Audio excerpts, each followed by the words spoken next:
Breaking news, this just in, XL in the RJ70 number 7 Toby has gone missing. Here in the studio we have Director of the Railway Sir Bertram Topham Hatt and the Tidmouth Lighthouse Keeper Christopher Vare. Morning, gentlemen. Good morning, sir. Hello. So, sir, what was Toby doing last night?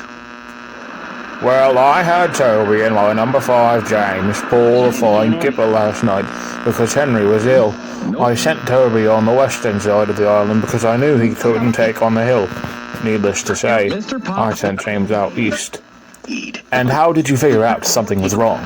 Well, I went to check on all 3 sets of sheds normally occupied by the engines. He wasn't in any of them. I asked the engines I had down at the docks last night, James and Douglas, if he even managed to clear the docks. He did, and Douglas also told me he was by his side until Knapford Harbour.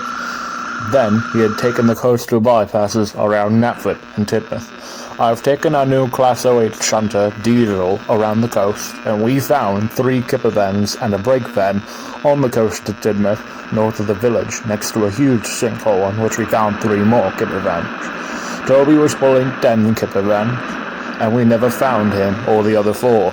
This means he either was swept out to sea with them, or he made it across and is somewhere broken down on the abandoned lines of north of Oslo.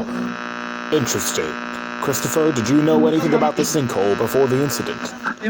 Well, yes and no. I knew that there was weakness on the tracks, but until last night there was no sinkhole there. I put up an amber lamp and a red flag when I first knew about the weakness in the tracks. But when I was on my way back to the lighthouse next morning, I noticed it was knocked down. I see. Do you happen to think it was nature's course of action in making the sinkhole, or do you think it truly wasn't an accident? I feel that it was deliberate. My lamp was knocked over. I had the pole stuck in the ground well, and there were heavy winds just the other night. If that didn't knock it over, someone had to have done it. I can agree. But he found what appears to be remains of a detonator, such as the ones that our frogmen, Cyril and Bailey use. These would be set down when there is heavy fog and there is an obstacle ahead.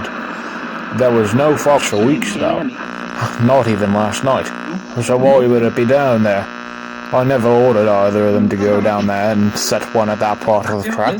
That's something I would have done if the sinkhole was there to begin with. Investigation will begin soon.